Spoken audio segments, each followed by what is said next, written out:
Sejam bem-vindos a mais um episódio do Pomodoro Podcast. Hoje temos o prazer de receber o mestre Fuba, o maior ícone da cultura paraibana, principalmente nessa época relacionada ao carnaval. Então é uma honra para nós. Muito obrigado, Fuba, ter aceitado esse convite.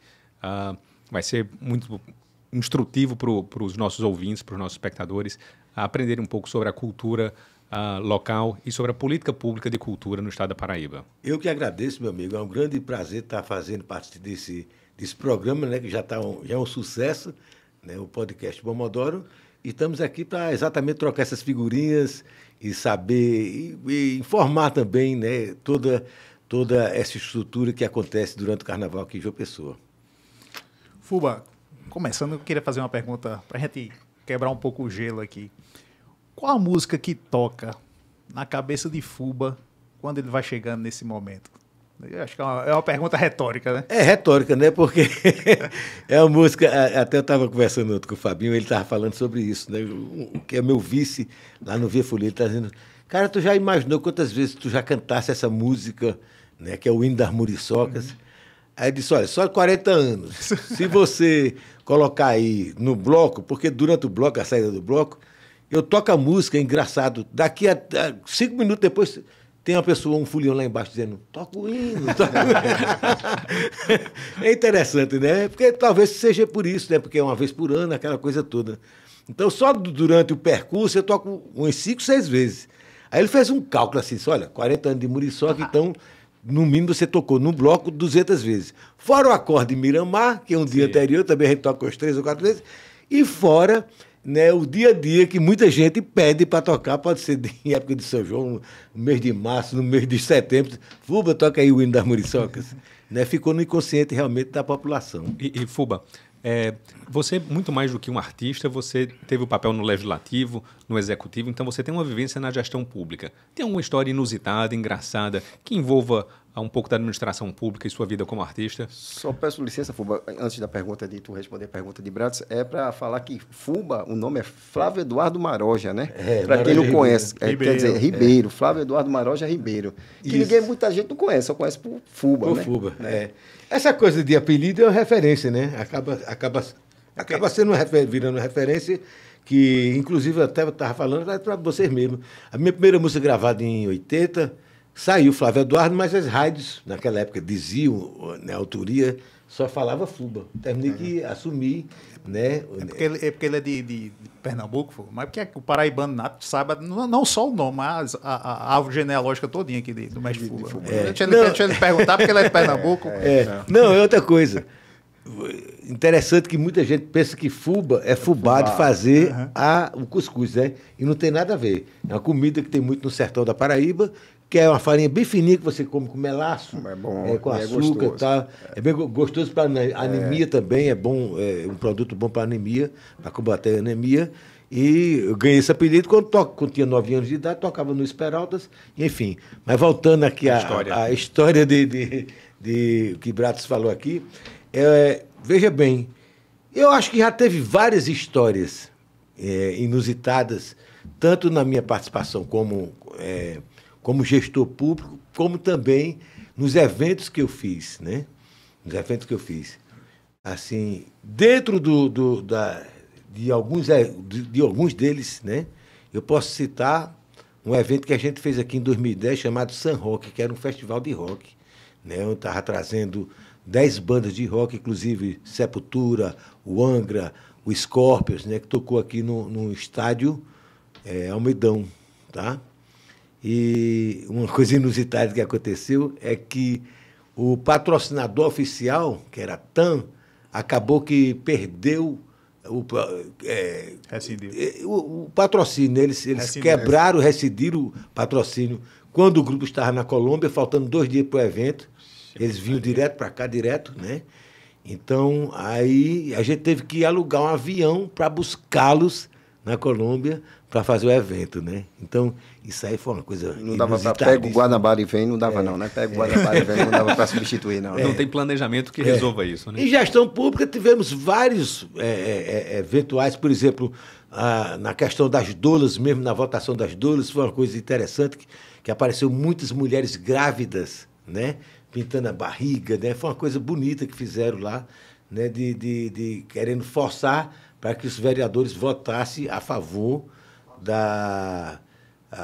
do projeto, né? E só conseguimos porque eu pedi que o voto fosse aberto, senão a gente teria perdido aquele projeto. É um dos fatores aí que aconteceu, né? Então, você sabe que na política, infelizmente, existe isso, existe essa questão que muita gente não tem interesse de fazer aquele determinado projeto, então ele começa a embasar através dos próprios vereadores, né? Tentando fazer a cabeça dos vereadores para votar contra, enfim. Isso aí é uma coisa que sempre aconteceu, tanto no legislativo, né? Diferente do executivo, que você tem aí já uma coisa determinada, né? Interessante. Né? Aproveitando essa deixa aí, Fubá, como é que a gente poderia garantir o acesso daquele artista no meio público sem esbarrar nessa burocracia? Como é que ele pode vender o peixe dele? Marcos, é muito difícil, porque, olha, veja bem, geralmente o artista popular, principalmente o artista popular, ele não tem acesso a fazer um projeto, né? Geralmente o que acontece é que existe dentro da burocracia mesmo da programação, por exemplo, para você ser contratado de um órgão, vou dar um exemplo aqui da Funjop, que é um caso da prefeitura, você tem que provar que tocou 3 vezes, pelo menos, através de jornais e matérias e tal, que fez aquilo ali para você poder, né, ter esse acesso já para permitir para colocar o projeto. Fora isso, tem essa dificuldade mesmo, principalmente do artista popular, de formatar o projeto, né? Nós fizemos isso bastante quando eu fui gestor como município, na Câmara Legislativa, quando fui vereador.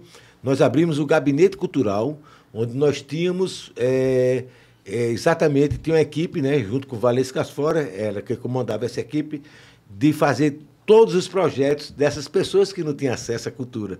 Então, ela já determinava, as pessoas chegavam lá com a documentação, então a gente fazia, era uma ajuda que a gente dava, né, conceituando para que eles pudessem realmente, pelo menos, né, participar, né, e ter acesso e participar, no caso de qualquer projeto da prefeitura, né, e do Estado também. Correto. Né? Porque eu imagino aí que o artista, que ele como ele tem o conhecimento da criatividade dele, né? Ele não vai ter o conhecimento técnico de como ser contratado. Exatamente. E aí essa questão desse espaço aí é interessante. Principalmente, você tocou aqui no assunto, principalmente o artista popular. O artista popular. Que não tem, né, aquela assessoria para poder... Exatamente. Que é uma coisa que a gente tem que se preocupar bastante, porque pelo avanço mesmo da tecnologia, pelo avanço da humanidade, é uma coisa que está acabando, cara. Tá minguando, sabe? Essa questão. Né? Eu vejo já vários grupos, né? O Babau, a Nau Catarineta, né? Por exemplo, que está minguando porque aquilo era passado de geração para geração. Só que nessa época você não tinha muito acesso à tecnologia, né? Você não se ligava em outras coisas, e a juventude hoje em dia já está mais ligada em outras coisas e acaba que aquela essência, né, cultural se dispersando, né, com o tempo. Isso é muito perigoso. E num cenário desse, como é que o gestor da cultura pode fazer para, ao mesmo tempo, fomentar a cultura local, mas também atrair os jovens, porque a gente vê muitos eventos sendo feitos por grandes figuras, por grandes bandas, e pequenas bandas, pequenos grupos, eles não têm esse acesso. Como é que o gestor pode juntar esses dois mundos? É possível juntar os dois mundos ou ele tem que fazer uma escolha? Não é possível. Eu acho que é possível. Uma das coisas que deve fazer os gestores é exatamente fomentar cursos, né? Incentivar, né, grupos. Por exemplo, tem um grupo de maracatu, então as pessoas, você levantar a curiosidade dessas pessoas para inserir nesses grupos, sabe? Qualquer atividade, eu creio que qualquer atividade, ela só vai para frente se você tiver o tesão mesmo de querer fazer. Isso você só vai adquirir esse tesão se você participar. E quando você começa a participar, aí você abre o canal para outras coisas, sabe? Aí, epa, isso aqui é interessante, né? Eu não sabia que era assim. Você acaba oportunizando, né? Um jovem a conhecer aquilo, né? Mais ou menos como aquela história que você falou do Alok, né? Isso. Você pode compartilhar. Pronto, exatamente isso aí. Por exemplo, as muriçocas têm uma tradição já de 38 anos, 39 anos, esse ano a gente está completando, né? O ano que vem 40 anos. E com o passar do tempo, aqueles grupos, né, que vinham, tipo Luiz Caldas, Moraes Moreira, Alceu, Elba e tal, o pessoal ligado ao carnaval começou a decair, porque é natural que, né, as pessoas vão ficando mais velhas e tal, não tem mais o pico de ficar tocando em trio elétrico. Por exemplo, esse ano mesmo a gente queria trazer Alceu ligou para mim e disse, Fuba, rapaz, tô bem cansado, não queria fazer trio elétrico mais não, me bota num palco, tudo bem, né? Mas a gente queria um artista de trio elétrico. Enfim, então, a gente tem que também acompanhar o que a juventude está escutando e está gostando. Então, uma forma é você trazer essas pessoas que eles gostam, né? Mesmo que não tenha muito a ver com o carnaval, mas que você vai atrair um público. Aí você colocou aqui bem esse exemplo, né, do Alok. O Alok, quando veio para as Muriçocas, trouxe uma juventude que nunca tinha participado do bloco. E o que eu recebi de e-mail, de mensagem dizendo, poxa, Fuba, não sabia que era tão bacana, né, as muriçocas, né, a cultura popular. Esse ano nós estamos colocando 10 grupos de cultura popular, maracatus maravilhosos. Está vindo Boi da Macuca, inclusive, da sua terra lá, de Pernambuco, que é uma das grandes referências nacionais, né? O Zé Rocha, que infelizmente se foi na época da pandemia, que foi o fundador, ele colocou aquele boi ali como uma referência mesmo. E hoje Rudá, que é o filho dele, cada vez mais está colocando gás, né, nesse projeto que o pai deixou, e hoje é uma referência nacional, cara, o Boi da Macuca. Está vindo também, sabe? Entendi. É muito legal. Então, tem que ter isso, né? Se você dá esse incentivo, eu acho que as pessoas abrem os olhos para mergulhar nesse universo. Acaba o jovem sendo contagiado, né, pela questão da folia de rua, entendendo, né, que a folia de rua é muito além do que uma questão de um único artista, né? Mas, Fuba, hoje as muriçocas são um dos maiores eventos do Brasil, chega a dizer do Brasil. Até essa briga com o Galo, né? Com o Galo, Eu pergunto, até uma curiosidade, como foi que a muriçoca deixou de ser aquele movimento espontâneo que vocês faziam, aquela festa lá de família e amigos, e passou a ser esse mega evento que demanda planejamento público? Como foi isso? As dificuldades no começo? Olha, a primeira vez, lógico que quando a gente saiu a primeira vez, foi uma brincadeira, né? No segundo ano, eu trabalhava numa agência de publicidade, a Real, era redator de lá, e de lado tinha um desenhista chamado Clóvis Mendes. Foi quando eu pedi para ele fazer um desenho, né, de uma muriçoca, que terminou virando a nossa marca até hoje. Quando ele fez, eu fui atrás de patrocínio. Não existia patrocínio porque não existia carnaval. Então foi uma coisa que eu investi. Eu botei do bolso, mandei fazer 500 camisetas, né? Como a arte ficou muito bonitinha, aquela coisa todinha, e coloquei isso. Quem for de camiseta ou fantasiado vai ter chopp de graça. Perdi essa época. Eu não sei se foi por causa do chopp, né, que deu tanta gente, né, e deu mais gente fantasiada do que já no segundo ano. Como a gente tinha saído de uma quarta-feira antes do carnaval, aí eu batizei isso aí de quarta-feira de fogo. Teve todo um marketing espontâneo, porque eu não pensei isso, vou batizar.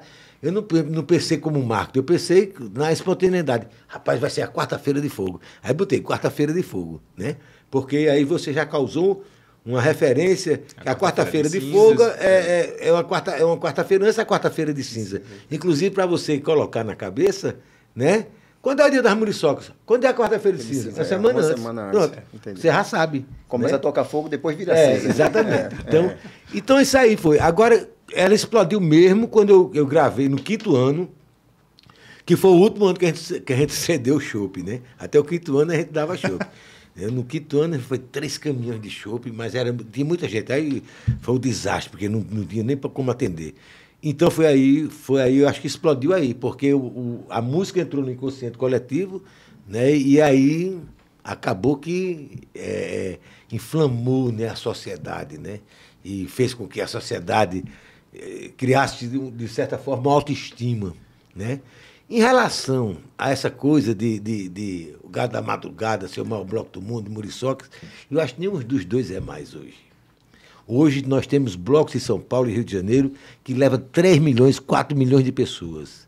Na época, sim. Naquela época, Galo do Mundo, o Galo é o maior bloco do mundo, Muriçoca é o maior bloco do mundo pré-carnavalesco, tal, pá. Hoje em dia não existe isso. Tanto, viu, meu amigo, você que é pernambucano, eu paraibano, nós dois perdemos a guerra para os blocos de São Paulo e de Rio de Janeiro. Tem bloco que leva 4 milhões de pessoas, cara. Eu acredito, porque o Bola Preta é um. É isso que eu ia citar. Entendeu? Bola Preta é 3 milhões de pessoas, entendeu? Então, mas tudo bem, mas ficou lá atrás. Sim, o registro, né? O registro, né? De quem começou. A gente tem esse registro, vocês também têm no Guinness, né? A gente tem um registro que é vocês são os maiores blocos do mundo, de carnaval, e a gente o maior de pré-carnaval. Né? Ótimo, está lá registrado. Né? E essa migração, como o Marcos comentou, sem dúvida, ela precisou de um apoio do poder público, nem que seja para a parte logística, para a parte de organizar. Não sei se em algum momento chegou a ter financiamento público ou parte de financiamento público. Como é que se deu isso, essa transição? Foi difícil? Quais são as dificuldades de dialogar? Aí, perguntando para o Fuba, enquanto artista, não gestor público, ainda do lado de cada balcão. Olha, veja bem, qualquer evento que seja aberto ao público, né, que não tenha essa visão mercantilista, porque tem blocos, por exemplo, que tem o cordão de isolamento e tal, ali não depende de recursos públicos, né? Mas o caso de Muriçoca, o caso de Vídeo, o caso de tantos outros blocos, Cafuçu, que são blocos que não tem cordão de isolamento, que fazem a festa para a cidade, é lógico que você tem que ter o recurso público para... Né? E ter a cumplicidade, ter a parceria, até para fazer as coisas, né? Entendeu? Eu acho que isso começou a ser enxergado principalmente depois dos 10 anos das Muriçocas, que começaram a entrar com mais recursos, né? Porque até os 10 anos das Muriçocas, por incrível que pareça, a gente colocava o bloco vendendo as camisetas. Chegamos a vender 15 mil camisetas das Muriçocas. Olha que loucura. A gente tinha patrocínio. Era uma briga entre a Brahma e a Antártica. Tá? Existia aquela concorrência antigamente. Depois ficou a Ambev, né? Ficou uma só. Monopolizou, né? Monopolizou a coisa, mas era uma briga entre eles para entrar. E a gente vendia as camisetas e colocava recursos. A partir do momento que acabou isso, veio... a Ambev se transformou, né? Acabou essa disputa. Aí a gente ficou também com dificuldade, porque também começou a criar novos blocos, então a camiseta começou a diminuir a vendagem. Porque começaram a pintar outros blocos, até surgir o Folia de Rua, né? Esses blocos saíram primeiro dentro das Muriçocas, as Vias saiu a primeira vez dentro das Muriçocas, o Cafuçu saiu a primeira vez dentro das Muriçocas, Picolé de Manga, a maioria desses blocos saíram a primeira vez dentro das Muriçocas, depois criaram seus próprios percursos. E aí foi originado o projeto Folia de Rua. Mas aí as vendagens de camiseta foi caindo, entendeu? Tanto é que nos 15 anos ainda fiz uma tentativa de resgatar as vendagens de camiseta. Comprei um carro para ser sorteado. Meu amigo, a gente vendeu 1.000 e poucas camisetas. Não deu para pagar nem as camisetas nem o carro. Foi um prejuízo grande. Aí foi quando desisti realmente disso aí. Então isso aí, o poder público começou a observar que a festa era da cidade, cara, é do Estado, né? Que você também traz aí recursos importantes para a cidade. Tem uma pesquisa de 2008, se eu não me engano, em 98, do Sebrae, 98. Naquela época a gente já movimentava, durante a semana pré-carnavalesca, mais de 70 milhões em hotel, né? Restaurantes, essa coisa todinho, o mercado informal. É isso que eu ia dizer, o comerciante informal ali, o comerciante informal, né? Bicho, é show de bola para eles, entendeu? Sim. A gente fez uma pesquisa interna, veja bem, se bem que as Muriçoca antigamente o percurso era bem maior, a gente chegou a sair com 21 trios elétricos. Para você ter ideia, os camarotes eram armados em frente ao Bahamas, onde era o Elite Bar, né? Lembra do Elite Bar? Hoje é a Banco do Brasil, né? É. Então, os camarotes eram armados ali. O percurso da gente era 7 horas, né? Então, era um percurso parecido com o de Salvador, né? Então, foi miguando a questão do percurso. O Ministério Público também entrou a questão do horário. Aí diminuiu bastante, entendeu? Hoje a gente não pode colocar, além de 6 trios na muriçoca, porque periga não chegar lá fora, chegar lá embaixo. A última vez que eu coloquei 10 trios, 2 ficaram em cima e nem saíram. Um foi desligado na ladeira do Cabo Branco e a outra também foi desligado já chegando no final do percurso, mas não chegou a finalizar. Então não adianta, você teve que se adaptar a isso, né? A nova realidade. Essa nova realidade, né? É isso aí. Fuba, você acha que a gestão pública tem que aprender algo a mais para administrar esses grandes eventos? Você acha que pode se aperfeiçoar a gestão pública em si? Olha, veja bem, a gestão pública ela é pautada pela política também, né? Muitos secretários, às vezes, são colocados ali que não entendem nada do que seja cultura, tá? Essa coisa todinha. Isso é um fato que você deveria procurar pessoas técnicas que pudessem realmente contribuir e dialogar com o segmento com mais facilidade. O que esbarra muitas vezes é nisso, que às vezes, né, um evento cultural... Eu vou fazer só um parênteses aqui. Fuba, eu acho que ele ainda não assistiu nossos últimos episódios, para dizer que não é combinado, viu? Só para dizer que não é combinado, que isso a gente tratou nos primeiros episódios da gente, exatamente isso. Foi, né? A necessidade de ter uma equipe técnica identificada, né? Com a pasta ali. Pronto, então vocês pensaram igual a mim, eu pensei igual a vocês. Olha, é exatamente isso aí. Se tivesse essa preocupação técnica de colocar os gestores, né?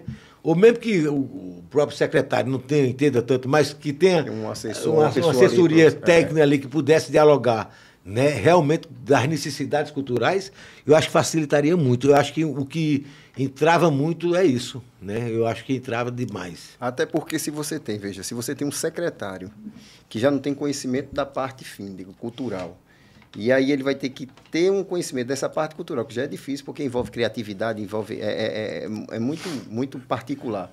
E ainda vem a questão dele ter conhecimento da parte técnica, burocrática do serviço público. Então ele vai ter que... São 2 aprendizados. São 2 aprendizados, exatamente. Você só teria... Pronto, você falou aqui certinho. Exatamente. São 2 aprendizados que você vai ter. Primeiro, a prática, né, de como... Do métier, daquilo ali, e depois outra parte técnica de gestão, que é complicada. Né? É muito difícil mesmo. E aí tem, como a gente estava conversando antes, na cultura tem um aspecto de discricionariedade muito grande. O gestor ele tem uma certa liberdade para escolher e termina, às vezes, tendo alguns conflitos com a sociedade. Algumas pessoas escolheriam de modo diferente, né? Então, até estava lhe perguntando assim, qual a sua opinião com relação a aqueles municípios mais pobres, aqueles menores municípios. A gente tem no estado 223 municípios, a maior parte deles não tem tantos recursos. E alguns a gente vê, às vezes, em época de São João, contratando grandes nomes, grandes figuras, e alocando todo o recurso da cultura e, às vezes, até da educação para aquilo. Então, o que é que você acha, assim, como artista e como gestor público, quais são as peculiaridades de uma situação dessa? Olha, para mim, eu vejo como um pensamento medíocre. Você não está apoiando a nossa própria cultura, né? Isso prova que a gente tem uma baixa estima elevadíssima, porque a Paraíba é conhecida como a terra do forró. Você desce aqui no avião de uma pessoa, procura para dançar o forró e não tem um lugar para dançar o forró. Né? Às vezes tem o forró do turista, uma vez por semana ali. Não tem, entendeu? Então, o que é que está acontecendo em São João? Eu não digo nem na época mesmo, né, em municípios pequenos, né, como você foi o caso aí. Até na própria Campina Grande, bicho, 90% da programação é feita com músicas que não tem nada a ver com o São João propriamente de Campina Grande, né? Do São João da Paraíba. Quer dizer, aquele trio Pé de Serra, aquele cara que faz realmente o São João acontecer, né?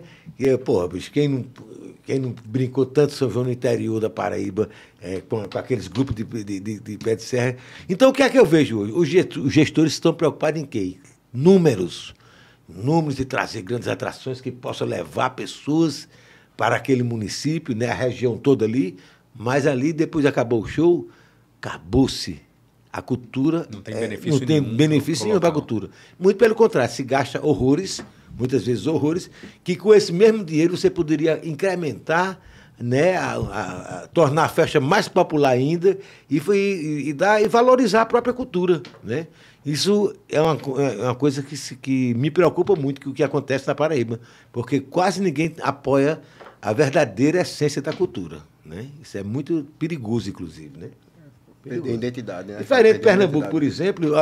Pernambuco, eles têm essa autoestima elevada, então você vê em todo o interior, né, grupos que participam do Carnaval de Recife, ou mesmo lá dentro, né? Tracunhaém, né? Bezerro, né? Com os papangus, né? Carpina também. São tradições e essa tradição cada vez mais aumenta. Se mantém e aumenta também, sabe? Porque o turista, a pessoa quando fala de cultura, ela pensa assim que a cultura é apenas shows, arte, nada disso. Bicho, a gente tem a cultura da gastronomia, a gente tem a cultura do turismo propriamente dito, né? Porque o turista, geralmente, quando ele vem aqui, lógico que ele quer tomar um banho de mar, conhecer as praias maravilhosas, mas ele quer saber, ele quer conhecer a cultura regional, a cultura da gastronomia, né? Tem coisas da cultura que a gente não enxerga. Por exemplo, um rolete de cana. Sabe um rolete de cana? Você fala um rolete de cana, ela parece um buquê de flores, né? Uhum. Bicho, aquilo é uma coisa altamente cultural, feita aqui, sabe? A forma de você amarrar uma corda de caranguejo, né? Uma coisa... bicho, é muito interessante isso. E você não vê hoje de canto nenhum. A pamonha, né, bicho, sabe? Não é todo mundo que sabe fazer. Não é todo mundo, enroladinho, tudo. Cultural. É muito cultural isso, entendeu? Então a gente tem esse diferencial, inclusive, e não é usado, né? Não é explorado. Não é explorado. Fuba, agora pulando aqui pro lado de Fuba Vereador. Sim. Fuba Vereador foi um dos mais atuantes na questão cultural, natural que isso acontecesse, né? Qual foi o maior desafio, Fuba, para transformar essas ideias culturais em políticas públicas? Primeiro, a gente fez uma coisa que eu achei... a princípio, as pessoas acharam que eu era louco, né? Porque eu fiz um gabinete paralelo, né? Um gabinete cultural, onde... Ave Maria, tem um gabinete paralelo aqui. Era um gabinete paralelo, né? Que ficava na Praça Antenor Navarro. Aluguei uma casa, um casarão daquele ali, onde ali tinha uma lojinha, onde a gente fazia o acompanhamento de projetos para as pessoas que não faziam projetos, né, culturais. Hoje em dia está muito fácil, porque essas leis que estão... A Lei Paulo Gustavo, né? Tem a Lei Paulo Gustavo, tem a outra lei... A mais polêmica, a Rouanet. Tem a Lei Rouanet, que já é federal, mas tem a Paulo Gustavo e tem a Aldir Blanc, né? Que, inclusive, essas duas leis, a Paraíba, ela sai de primeira. Sabia disso, não? É aprovado primeiramente na Paraíba. É lançada primeiramente na Paraíba. A Paraíba, ela sai na frente nesse aspecto. Isso é muito, muito importante, entendeu? Porque é uma valorização que se dá no Nordeste e no nosso estado. Tem bons projetos, então, lá dentro. Tem muitos projetos propostas, né? Tem boas propostas. Antes de continuar com o gabinete, explica rapidinho sobre o que trata essas duas leis aqui do estado da Paraíba. São leis que você, através de editais, pode ser para fazer um cinema, um audiovisual, para fazer um livro, para fazer um show, para fazer peça teatral, abrange vários segmentos. Tem um uso de recurso público para... que vem esses recursos, né, federal, que aí é distribuído para os projetos, né, através de editais, né? Então as pessoas se inscrevem naqueles editais e aí são contemplados ou não.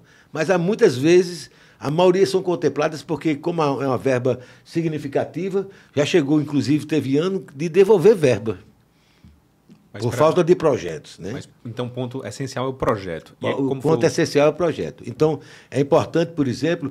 Esse papel que nós fizemos no Gabinete Cultural foi muito importante, porque a gente fazia os projetos, né, dava o acesso àquelas pessoas que não sabiam fazer os projetos, né? Eu não sei como funciona hoje em dia, mas muita gente engole, acaba perdendo a oportunidade, né? Porque não sabe fazer seu próprio projeto. Mas é muito importante. Fora a Lei Rouanet também, que é uma lei federal que dá acesso também às possibilidades das pessoas, né? Enfim, abater imposto de renda através de um patrocínio de um evento cultural. Isso também é importante. Que é muitas vezes criticado, né? As pessoas criticam, colocam a coisa como se fosse... o governo está gastando. O governo não está gastando. O governo está apenas deduzindo esse imposto que seria pago. E para a firma também é importante, porque ela acaba, né, colocando, dando visibilidade à sua empresa, né, de certa forma, e está ajudando a cultura, né? Ajudando a proliferação uma destinação da receita da União que ele faz direcionado para a cultura, né? Então, faz direcionado para a cultura. Quem está contribuindo para a Lei Rouanet também tem sua imagem divulgada, né? E assim, só nessa questão do gabinete cultural, colocando que seria aquele adendo que seria mais o viés de um captador de recursos também, que eu fico vendo, porque aquela velha não só captado do governo federal, tem outras instituições, Fundação Bradesco e um monte de outros, que você tem até um site, que é a Associação Nacional de Captadores de Recursos, onde eles citam que faltam projetos, bons projetos para você trazer e fomentar a cultura e outras atividades. É o que falta.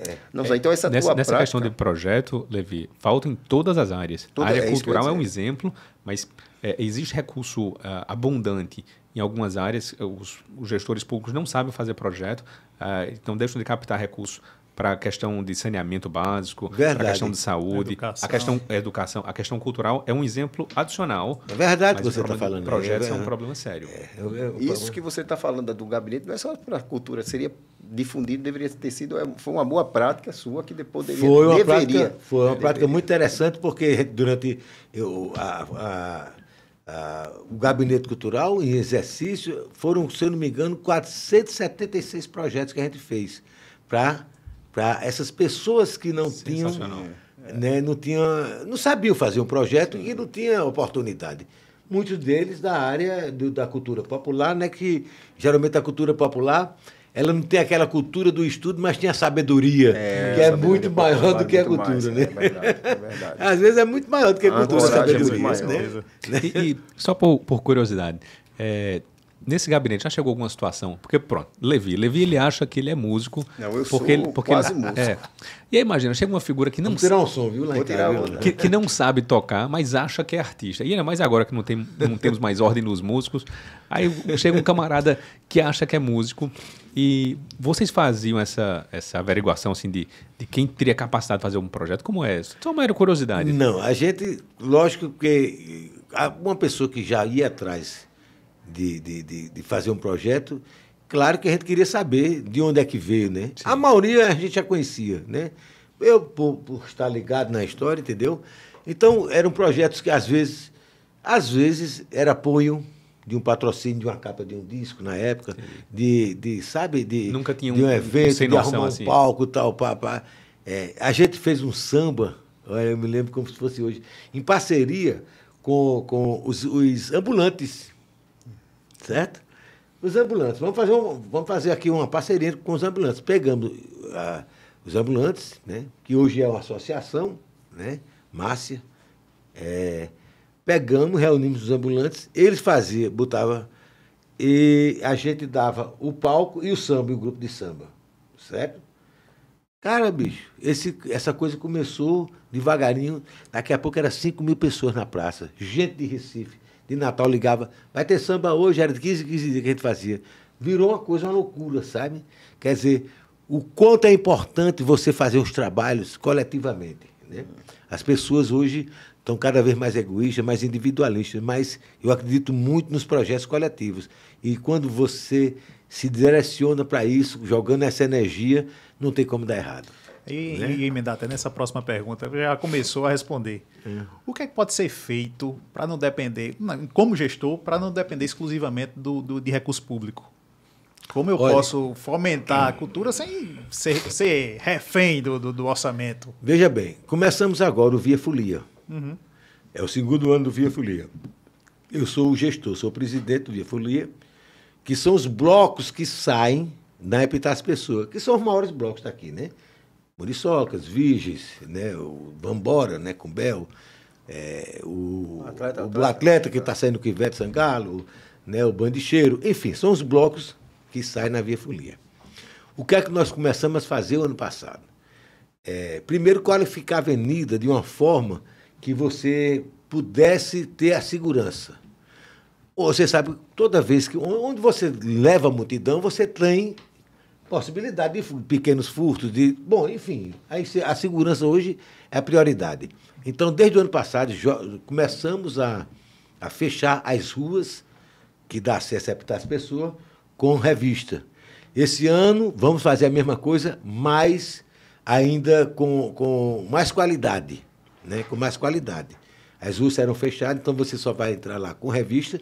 Teremos 18 drones alimentando ali toda a Epitácio Pessoa, acompanhamento tal, né, dos trios, tal, papá. Qualquer eventualidade, né, vai ter instalado não só a Polícia Militar, mas como a Polícia Civil e a Guarda Municipal, com câmeras, monitorando tudo que está acontecendo na Epitácio Pessoa. Já deixa um recado, né, Fuba? Já deixa um recado. Vai para fazer. Vai, pois é, exatamente. Vai para se divertir, então, né? Vai para se divertir. Então, antigamente, eu não digo nas Muriçoca, porque Muriçoca saiu numa quarta-feira, né, antes do Carnaval, é um dia mais tranquilo. Mas, por exemplo, nas Virgens, que no domingo, as pessoas começam a habilitar desde cedo para ter coragem de botar a saia, né? E sair para a avenida. Eu olhei para tu, Levinho. Tem gente que não precisa nem beber. Inclusive, ele disse que hoje ele viria de batom. Não, eu disse que eu passaria batom solar. Porque ele disse que se o vídeo da gente passasse de um marcador lá de visualizações, ele viria de batom. Mas foi batom já se preparando para as virgens. Protetor labial. Pois é, mas acontecia, cara, mortes, entendeu? Tem vendo o que aconteceu? 3 mortes. Tá? Acabou-se o ano passado, não aconteceu nada. Em nenhum dos blocos aconteceu uma violência maior. Quer dizer, está tudo monitorado, né? Esse ano a gente vai melhorar ainda mais essa monitorização e evidentemente, as pessoas já vão para lá para sair para brincar. Saber que, se fizer alguma besteira, vai ser pego pela polícia. Entendeu? Então, vai estar tudo monitorado. Isso é uma das coisas que nós fizemos. E fazendo isso, nós começamos um processo de sair das hostes do governo, né, dos recursos públicos. Porque a gente está começando a vender a avenida. Tá? Começando a vender a avenida. Você pode até vender cotas também de governo, de prefeitura, mas vendendo e ali abrindo espaço, né? Por exemplo, o BRB está entrando, o Pão de Açúcar está entrando, o próprio governo, a prefeitura está entrando, a Ambev está para fechar agora. Quer dizer, a gente está, né, fazendo com essa visão mercantilista, fazendo com que a gente possa, futuramente, em pouco tempo, não depender dos recursos recursos públicos, né? Então, é uma forma que a gente está pensando que daqui a mais alguns anos, né? Claro que precisa acostumar, né, as pessoas, fazer com que isso aconteça naturalmente e a gente possa realmente entrar com nossas próximas pernas, claro, tendo o apoio de governo e de prefeitura, mas não necessariamente com aqueles recursos, com a parte financeira, né, com a parte financeira braba, né? Então, esse é o pensamento. Então, parte do apoio dos governos pode ser simplesmente não dificultar, ajudar nessa parte de segurança, na parte logística, mas exatamente reduzir a dificuldade burocrática. Exatamente, né? Reduzir essa dificuldade burocrática e fazer com que, claro que o apoio, por exemplo, o governo tem que dar apoio à Polícia Militar, né? Polícia Civil, tal, não tem como colocar segurança. Mas isso aí já diminui bastante, né, o peso do que seria, né, em patrocinar toda uma festa, né? É isso aí. Vereador Fuba, qual foi o projeto de lei mais marcante? Rapaz, teve alguns projetos que foram bem interessantes, né? Tipo... De antemão, peraí, Fuba, rapidinho. Perdão, vereador, porque teve essa passagem como vereador, né? Vereador, só para a gente registrar aqui. A gente tinha conversado, mas quantas proposições legislativas tu colocasse no teu mandato? Eu não sei mais. Que foi ao longo, foi de 2011 a 2005 A 2016. 2 semanas que ele está Foi pesquisando. Não, foi. Diz aí. Foram 852. 852. Deu em média 6 proposições por mês. Entre aí tem proposições de Aí você não está aí, o Gabinete Cultural. Não está. Não tá os projetos oriundos do gabinete. Que aí já o Gabinete Cultural foram 476. Soma aí para a gente ver. Pode ser, vou somar aqui. Vai falando que eu vou lhe dizer quanto dá média. Mas olha, eu considero assim... Fosse Chaves, aí ia dizer, tá 0 para ele. Mas você, Leandro, assim, de alguns projetos interessantes que viraram lei, certo? Eu posso citar aqui o Lei das Doulas, né? Que permitiu esse acompanhamento da gestante, né? Inclusive reduzindo a utilização de fórceps, né? E fazendo com que dê a segurança, né, a pessoa, a mulher grávida. O Conselho Municipal de Cultura, João Pessoa era a única capital do Brasil que não tinha Conselho Municipal de Cultura. Né? Fizemos 27 reuniões com a parte de música, literatura, pessoal de teatro, audiovisual, fizemos o projeto, né? Fizemos o projeto foi aprovado com unanimidade na Câmara. O prefeito Ricardo Coutinho, na época, vetou, eu derrubei o veto. Peitei, pegamos uma briga aí. Mas tudo bem, mas eu acho que era importante. Né? E é importante. Era importante, tanto é que aí está aí plantado o Conselho.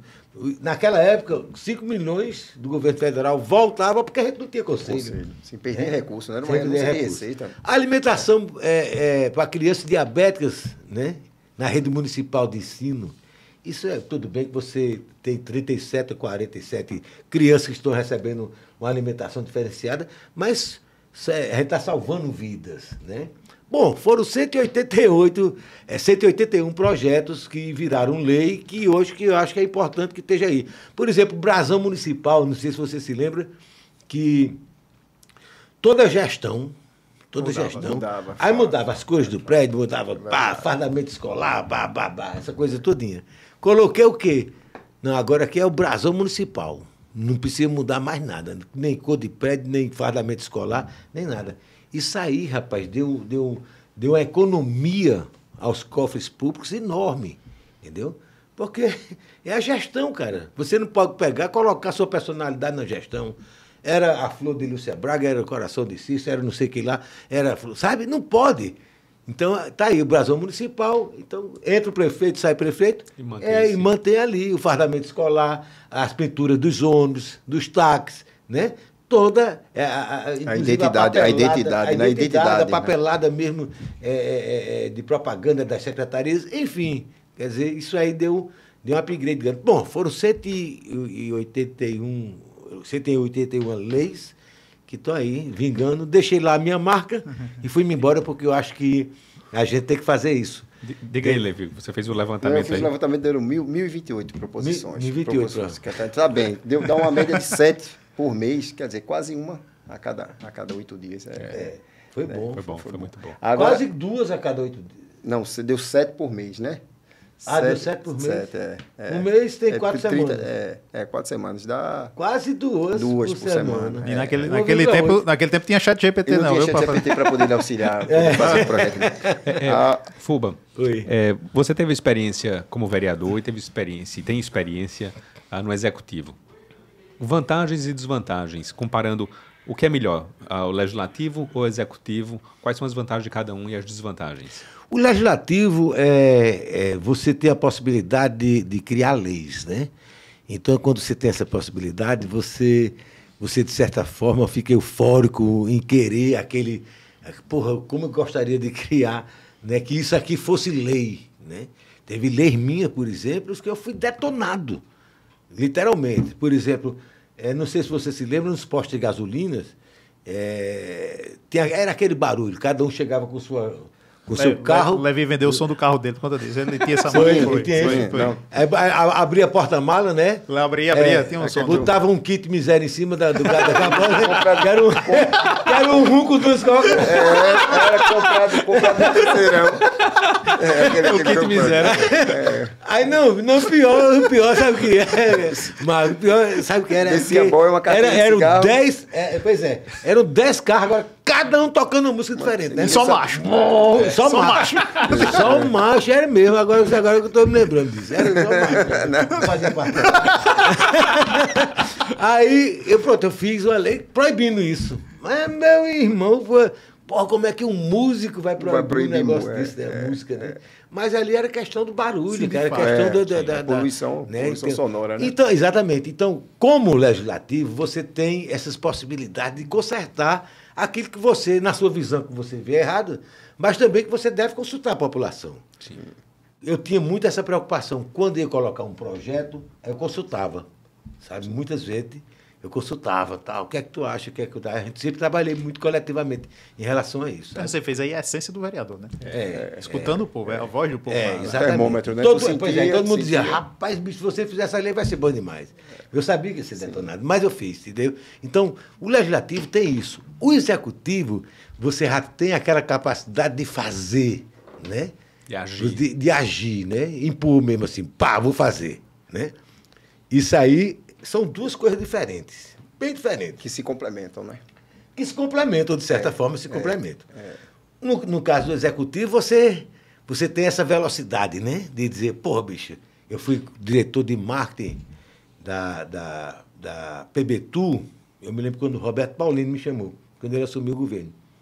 Aí ele disse, eu sabia que ele passava 9 meses só, né? Aí ele disse, rapaz, eu queria que você fosse. Eu disse, para fazer o quê? Para ficar lá sentado, esquentando a cadeira? Ele disse, se eu posso botar um projeto para a gente executar, se o senhor achar que deve fazer, que tem coisa a fazer, eu assumo. Se não, eu agradeço demais a lembrança do nome. E foi assim que fiz. Ele pode trazer. Aí eu fiz.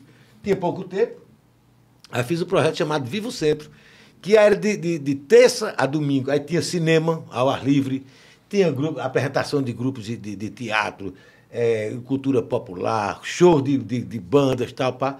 Durante, bicho, foi uma maravilha, foi uma coisa que movimentou a cidade, né? Pena que aí ele não se reelegeu, mas ali ficou cravado que nós fizemos um projeto significativo e, então, isso o executivo tem. De você implantar, né? Você implantar, de você fazer, né?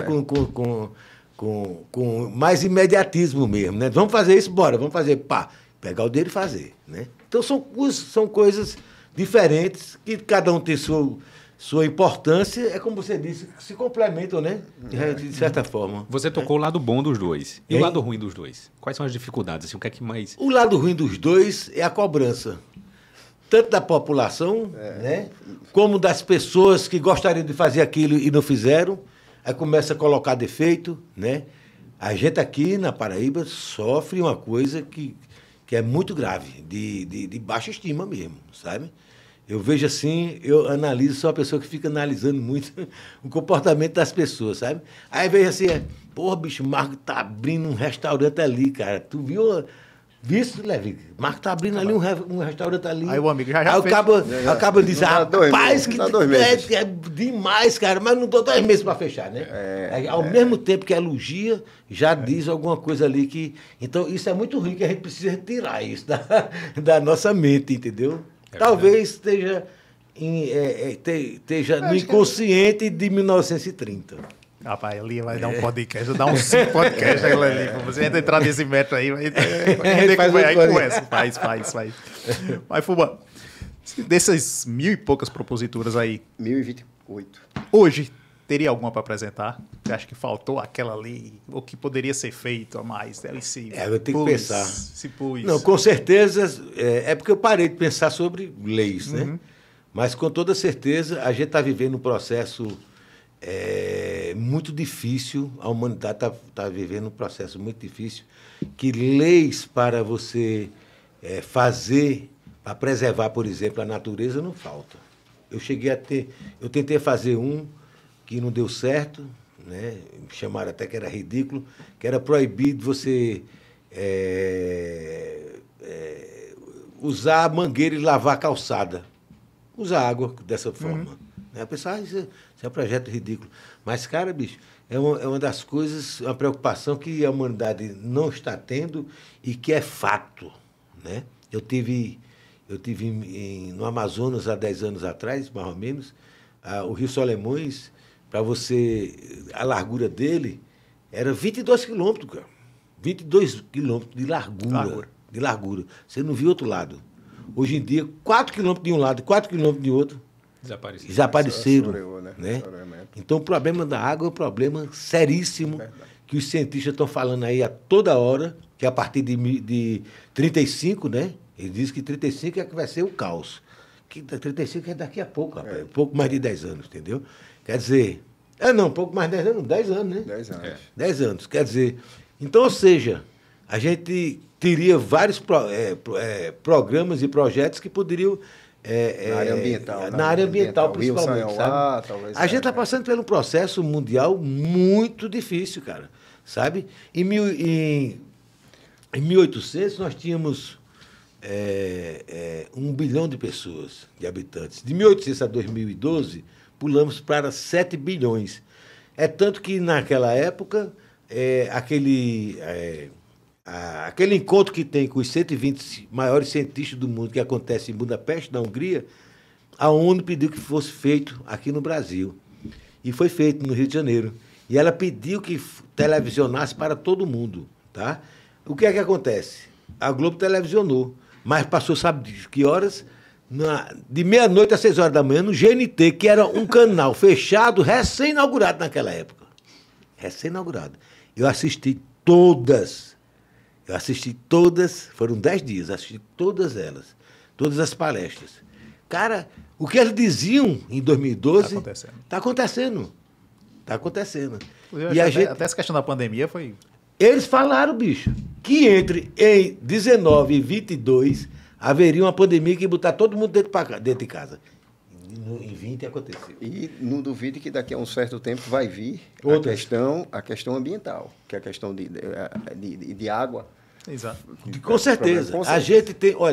A gente tem um problema seríssimo, né? Que é a humanidade, eu acho que ela não deu certo. Entendeu? Algumas pessoas deram, mas a humanidade, como tudo, não deu certo. Olha, essa questão mesmo, teve a bomba atômica de Hiroshima e Nagasaki e tal, papá. O desastre de Chernobyl, tá?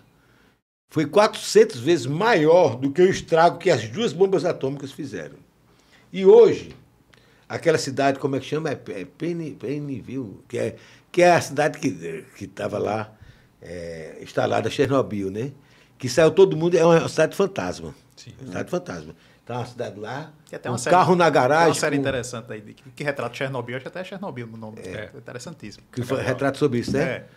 Dá lá uma cidade com carro na garagem, com televisão, tudo montado, abandonada. Tu sabe quando é que pode voltar? Lá não. Tem nem ideia. Tu imagina? Daqui a 20 mil anos, meu amigo. 20 mil anos. Isso, meu amigo. Essa aí a gente coloniza Marte e não volta lá. Exatamente. Ou seja, veja bem, olha que loucura. Aí, reatores, existem 452 instalados, reatores, em todo o mundo.